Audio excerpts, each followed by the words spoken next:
Bonjour, je suis Hammari Lina, étudiante en première année master management de qualité et sécurité des aliments à la faculté de sciences et techniques de Mohammedia. Le travail que je vous exposerai a été élaboré dans le cadre de cette journée thématique et intitulée Le stress et la santé. Permettez-moi tout d'abord d'introduire ma présentation par une citation du docteur Hans Selye, reconnu sous le nom de père du stress, qui dit que le stress, c'est la vie. Si aujourd'hui on réalise une étude sur le terrain pour demander aux gens s'ils connaissent le stress, 100% répondront oui. En cas de demande d'explication, chacun l'interprétera différemment selon son vécu. On a tendance à diaboliser le stress. Or, c'est un mécanisme d'adaptation indispensable à la survie de l'homme. Il s'agit d'une réponse physiologique adaptative permettant à l'organisme de gérer les stimuli menaçants. Si l'agent stresseur perdure, la réponse au stress échoue à rétablir l'équilibre et peut être fortement associée à des états pathologiques. Le stress est donc, jusqu'à certains points, un facteur protecteur. Au-delà, il n'est bon ni pour la santé ni pour la performance. L'origine des agents stressants, leur accumulation ainsi que la fréquence et l'intensité de l'exposition peuvent engendrer différentes formes de stress. Commençons par le stress aigu, c'est la source du stress la plus courante, très limitée dans la durée et souvent provoquée par un événement inusuel ou particulièrement menaçant.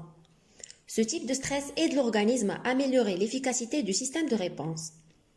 Quant au traumatisme vicariant, il est conséquent d'une surcharge émotionnelle et a comme effet majeur la modification de la vision de soi et du monde. Par rapport au stress chronique, il résulte de l'exposition prolongée ou répétée à l'agent stresseur. Il s'installe chez l'individu et demeure nocif pour sa santé et finit par l'épuiser. Le stress permet à l'individu de canaliser son énergie pour faire face à un danger. Concrètement, que se passe-t-il dans notre corps? Imaginons un stimuli qui va déclencher une réponse immédiate de votre organisme. Dans ce cas, c'est le système nerveux qui va réagir en stimulant les glandes surrénales afin qu'elles libèrent l'adrénaline qui répondra aux besoins énergétiques immédiats pour se préparer à fuir ou à combattre la situation. Dans le cas d'une réponse au stress plus longue et tardive, c'est le système hormonal ou endocrinien qui prend le relais. Cette fois, des hormones appelées corticoïdes sont libérées, notamment le cortisol, qui intervient dans la régulation de tension artérielle, fonctions cardiovasculaires et notamment les fonctions immunitaires. Une fois la situation stressante apaisée, une réaction de détente s'éclenche et l'organisme retourne à son métabolisme naturel. Mais il arrive parfois que la situation stressante dure plus longtemps ou se reproduise fréquemment. L'organisme alors libère de façon accrue des corticoïdes qui deviennent néfastes et rendent l'organisme plus sensible. En résumé, le stress agit en 4 phases. Tout d'abord, la phase d'alarme, l'individu se prépare à réagir. Ensuite, la résistance, c'est là que l'organisme libère l'énergie nécessaire pour faire face à la situation. Puis la récupération, qui est représentée à l'extrémité droite de la courbe jaune, où les réserves énergétiques se reconstituent et la personne se détend peu à peu. Enfin, l'épuisement qui demeure une phase optionnelle dépendant de la persistance du stresseur, où le tremplin d'hormones réduit les réserves d'énergie de l'organisme en augmentant sa sensibilité. De même qu'un médicament peut devenir nuisible au-delà d'une certaine dose, des réactions de stress trop intenses, prolongées et mal gérées peuvent produire des effets négatifs.